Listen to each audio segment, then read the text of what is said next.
happened. I was just sleeping and someone kicked my door in, shot off a couple rounds. I punched the window out, jumped out, and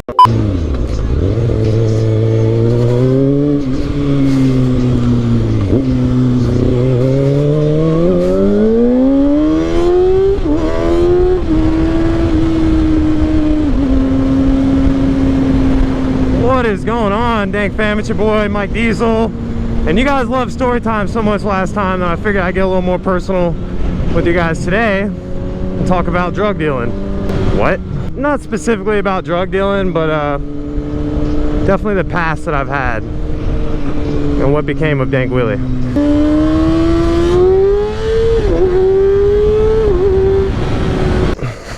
I'm stopping at a shop because I put this pipe on, but it has like a silencer right here, or baffle, whatever you want to call it, and they told me they could get it out because I know she's a lot louder than that. A few inches later. I'm so stoked. This bike sounds like a beast now, people. Cannot wait to rip on it. First ride right here. See ya. Bro, I almost fell over and everything. I can't even lie. How the hell? Ooh! Oh yeah, I can feel the rumble the whole time.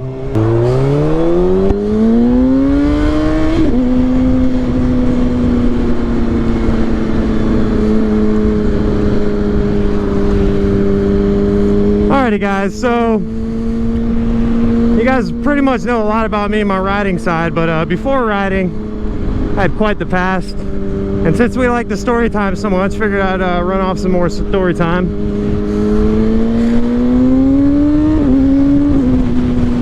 Now this one I think is kind of important for you guys to learn about. I mean, a lot of people are exposed to drug use. I mean, being around it so much, you might not plan to ever be involved with it, but next thing you know, you're just knee deep in it. But basically, when I was a sophomore in high school, I hung out with a lot of friends. We used to play video games all the time, and I was kind of like the kid trying to fit into the group. And all my buddies ended up starting to get into, oh, by the way, we're going to start using, the code words are Coca-Cola and flowers.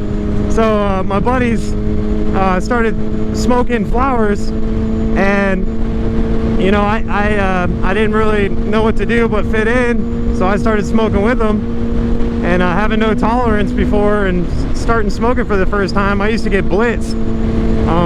So that's all we would do. You know, we go to school, skip a lot of classes, smoke. And the sad part is, back in elementary and middle school and high school, I was in gifted and honors classes. And then slowly I just kind of, I maintained the grades and everything there, but I slowly just kind of transitioned away from the honors classes just because I was getting stoned all the time and couldn't focus. But sophomore year and junior year, I was really big into wrestling. I also did jiu-jitsu. Went to nationals my junior year. But after, towards the end of junior year, things got really serious with me and selling flowers, and that's basically where shit hit the fan with me, a lot of things in life. So at the end of junior year, I figured out how to make selling a hustle, and I was damn good at it. It's kind of where I realized that the entrepreneur mindset that I had was kind of how I wanted to be with life. Now that's how this bike is supposed to sound. One of these construction workers want a wheelie.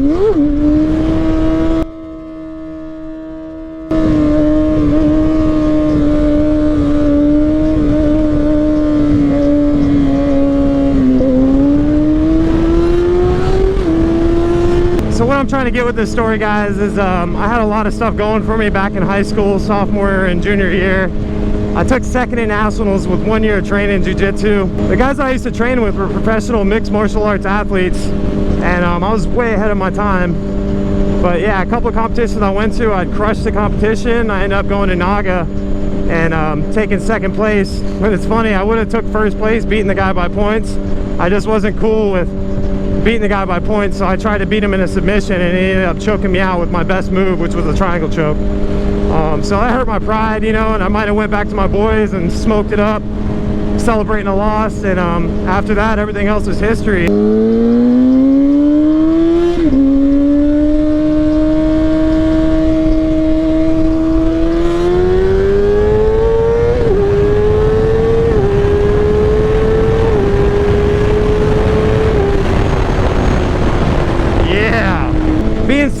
17 years old, having a business like that, I was making crazy money for the time. I was making $200 a day. And the reason I know I was making $200 a day is because one of the friends that I made in that lifestyle, he had an uncle that was just a very bad guy. This uncle, I met him, and he was so malicious and such a con artist that he took me in under his wing. You know, he was saying, "You're family now."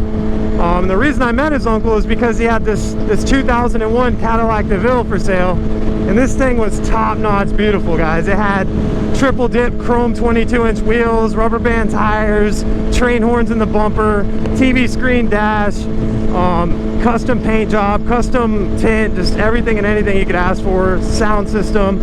And I had no money at the time, but I was making tons of money. So I made a deal with this guy, and I said, "Hey, I'm gonna give you $200 a day until this until this car is paid off." And we shook on it, and that was the deal. So every single day I would meet up with this guy and give him $200 cash towards this $4,000 car that we agreed on. And after about a couple weeks of me giving him $200 every day, this guy got dependent on all this money coming in. And he calls me one night, middle of the night, and he goes, "Hey man, I got this chick from Hooters pregnant, and she's trying to go to the doctor, you know." And I don't know, man, I was so scared that this guy was gonna hold this car that I'd already paid half for over my head. So I got up in the middle of the night and went and paid this guy his money, and you know, I kept paying him daily, but you're talking $200 payments or whatever I paid him at the time. I was getting stripped off this guy. He was taking all my income and earnings just so I could buy this car that I set my sights on earning. So long story short, I saved all the money, paid him up $200 a day all the way until the car was completely paid off, and magic had happened, people. I had that Cadillac DeVille sitting in my driveway, and I had bought it all with my own money. Now the tricky part about this was, right before I even bought this car, I sat down with my mom and I said, "Mom, you bought my sister her first car, and all I need is half the money to get my first car. I'm gonna save the other half." And she said, "Okay." So, you know, you go up to your mom that's working a normal job a couple weeks later and you say, "Hey mom, I got my $2,000 for the car, where's yours?" And she said, "Oh, I don't have that kind of money saved up, like, what do you, blah blah blah." So I said, "Oh, don't worry about that. Instead, I'll pay the other $2,000, and maybe you can help me out with getting my car registered and get the insurance and stuff." And she said, "Yeah, that works." So a couple more weeks later, after all that stuff that I was just talking about happened, here I am with this Cadillac in my driveway. And I mean, this is kind of where things got a little rocky with me and my mom's relationship for the longest time. But you know, she, for whatever reason, we just had a disagreement, and she ended up taking the title for the car. Since I was 17, I couldn't get it registered in my name yet. And yeah, she straight yanked the car and took it to work with her. And I called up the guy. I was upset. I was pretty much crying, calling the guy, telling him that my mom, my own mother, took my car and took it up to work with her, you know, and I didn't know what to do. So he was like, "Yo man, you're family, you're my brother, you know, this is stuff I was talking about earlier." He said, "I got you, bro, don't worry." So we go and pick him up. We go up to the DMV, get a brand new title. My mom didn't register the car yet under her name, so we went up to my mom's work where she had the car. And it was the best feeling ever at the time to just go up to my mom and be like, "I want my key back from my car." And she's like, "What are you talking about?" And I showed her the new title that was just printed up. And I'm like, "Yeah, that's not your car. This is the title for it." And she just looked so clueless. And I just took the title from her and whipped that car back. And I tell you what, this guy that helped me get this car back was the absolute worst influence I've ever had in my life. You know, snorting, we'll say snorting Pez off of the dashboard as I'm driving the car back. So here I am still living with my mom. Guy knows that we're not having the best agreement. So he says, "Hey man, while you wait to get your license and get your car registered, go ahead and leave the car at my house." So I did, you know, and I remained in contact with this guy for as long as I could, up until a point where he just simply didn't answer my calls anymore. He had ended up winning the car over. So I didn't ride motorcycles at the time, so I didn't appreciate the love that people care for their bikes. But this guy was ignoring my phone the whole time, and I'd drive past his house and there's my car sitting right there. So one day I ballsed up, you know, and my best friend at the time, we drove right after high school right to this guy's house, broad daylight. I brought a screwdriver and I went up to his house and unscrewed the license plate from my car and unscrewed the license plate from his bike. and straight took those things and ran home with them. And of course, you know, I never got cops involved, but this guy's got to go ahead and call the cops on me. So I, needless to say, they never found those license plates, but I got in contact with the guy again. And long story short, I ended up telling my mom everything that happened, why I didn't have the car anymore.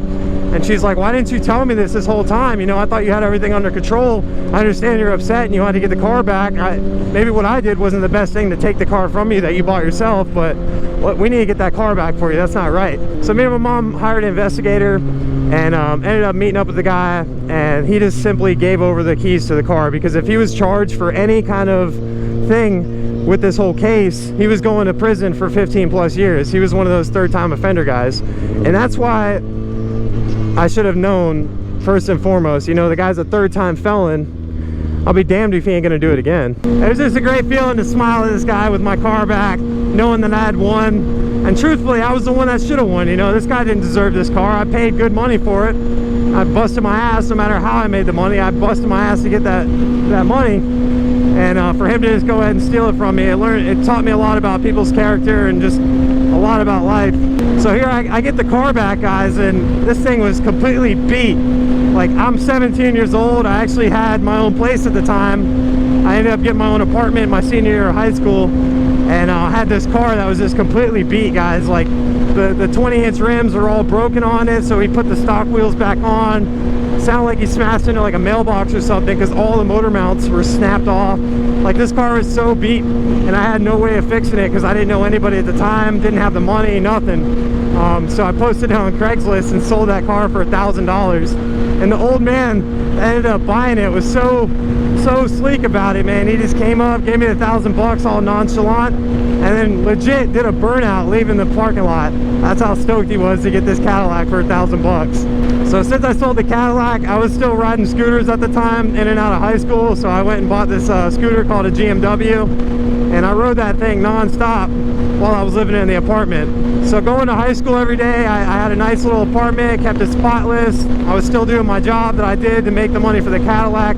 Everything was great, you know. I was living the picture-perfect senior year. Everybody knew me.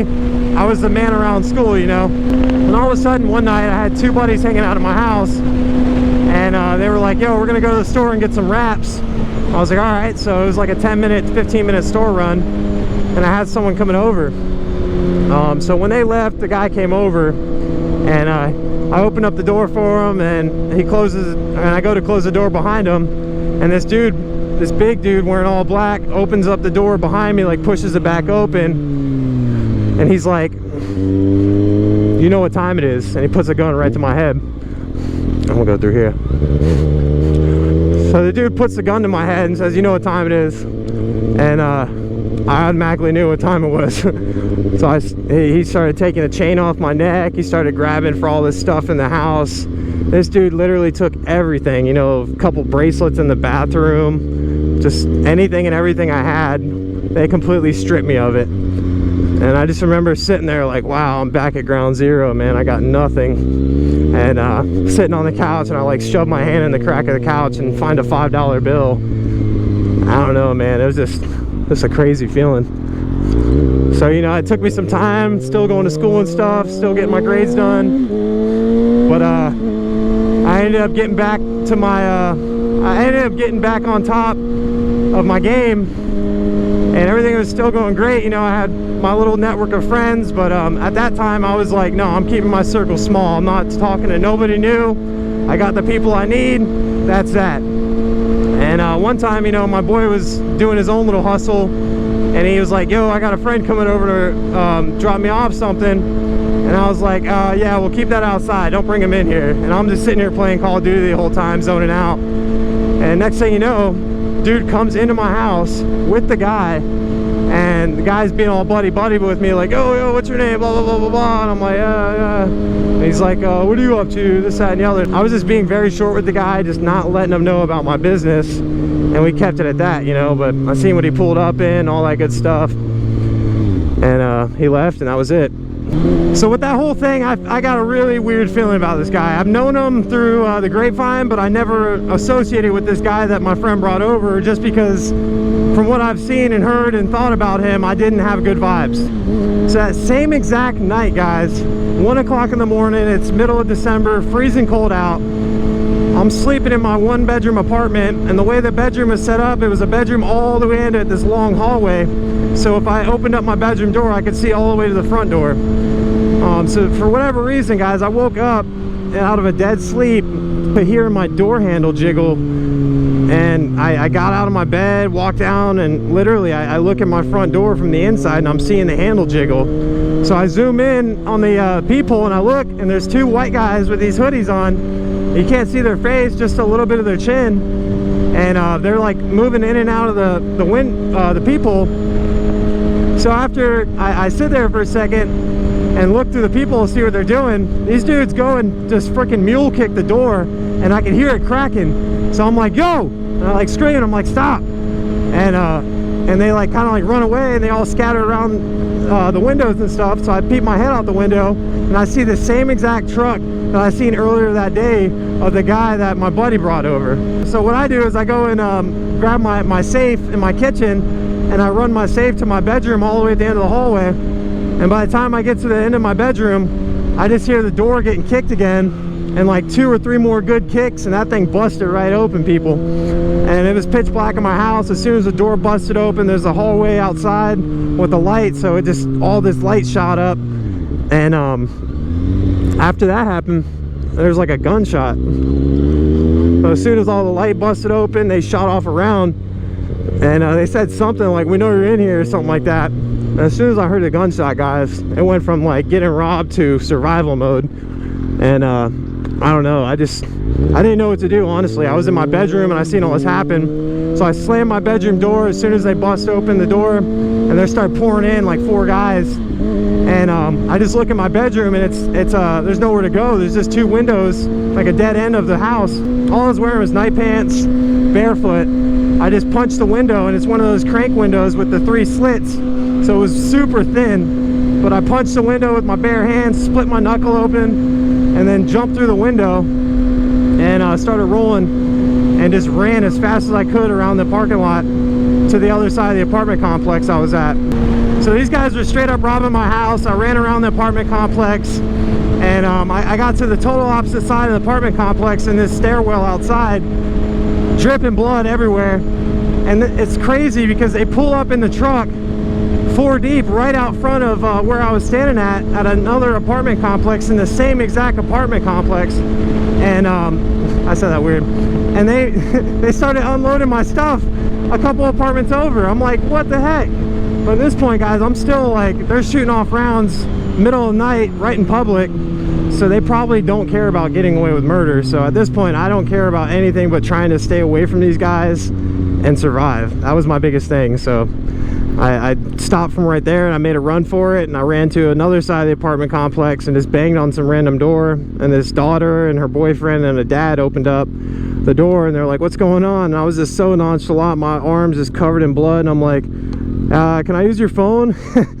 And I just basically told them everything that had happened. I was just sleeping, and someone kicked my door in, shot off a couple of rounds. I punched the window out, jumped out, and made it to their house. But it was just crazy because they took me to the hospital, and a cop came into the hospital, and he was like asking me all these questions and stuff. But I was like, "Mom, you need to go to the house and get anything you can. Like, honestly, like, get anything you can." And what's crazy about this story, maybe you guys might know why they might have done it, but these guys didn't really steal anything. They just took everything out of my house, like a flat screen TV, big 22-inch rims, my safe, and they just put it all around the yard of the apartment complex.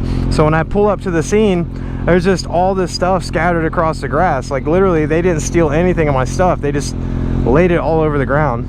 Like, to this day, I still don't understand why or what had happened. So you're probably asking me, like, if I know who did this to me, did I turn them in? And honestly, at that point, you know, I had this apartment, 17 years old, I had my own place, my own car, and I had lost it all and gotten it back so many times. I was just like, you know what, screw this isn't the life I chose. You know, if I'm gonna do this, I'm not cut out for this life. I just want to be fully transparent with my hustle. But in that type of game, that's not something you can do. People are out to get you. And I finally realized that, you know, I was kind of falling off with school, everything going on. So I moved in with my mom. Things didn't work out with her, so I ended up moving in with my dad, which is a lot closer to school. I didn't have to take 2 city buses to get there. And after I moved in with my dad, everything started getting better. You know, I was focusing on school. The biggest thing was, if you don't graduate, you need to move out. But the funny thing is, I graduated and my dad still kicked me out. And I was so salty, guys. I got a job, I graduated, I was doing good, I wasn't smoking, wasn't selling, nothing like that. I was just doing everything right. And that's what my graduation gift was, my dad kicking me out. And for the longest, I hated him. I was just so mad and just like, why would you do this to me? You know I'm not ready to be on my own. And I truthfully wasn't. That's a whole nother story about the first house I moved into. Let me know if you guys want to hear about that, because that's some craziness.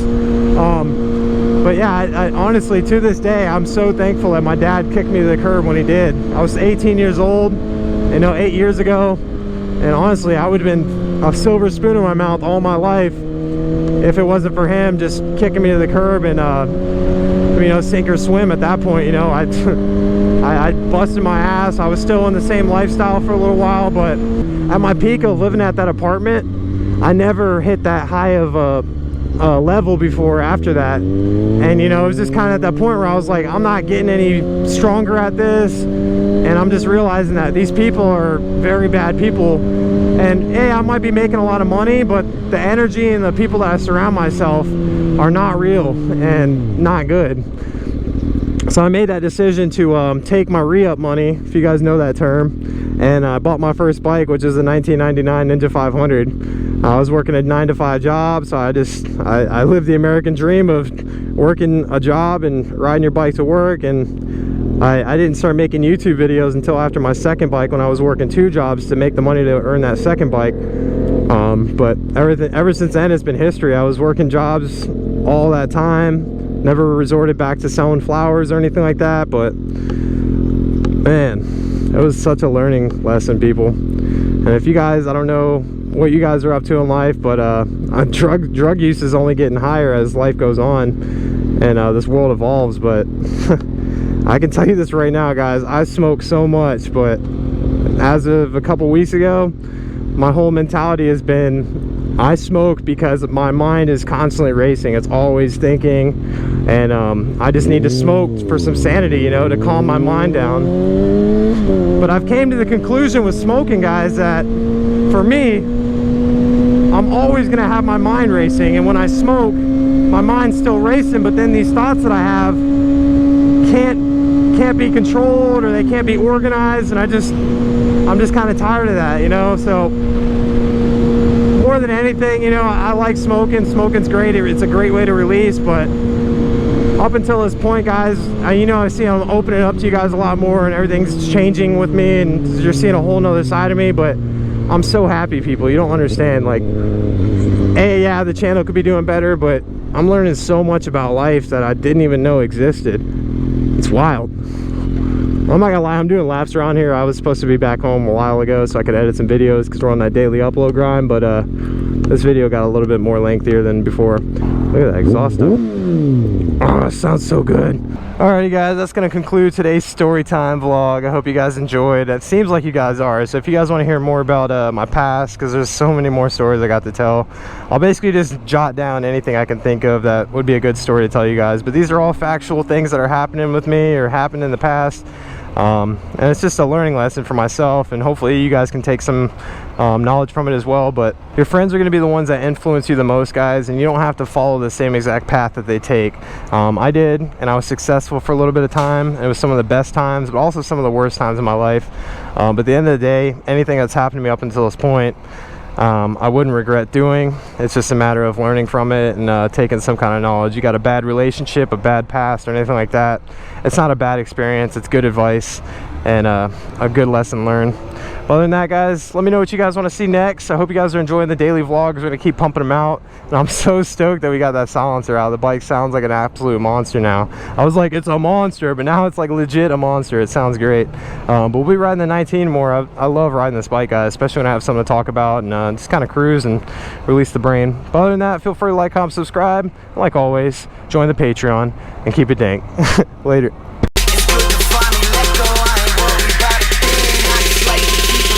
Yeah, I like to keep it mellow. I smoke and keep it mellow.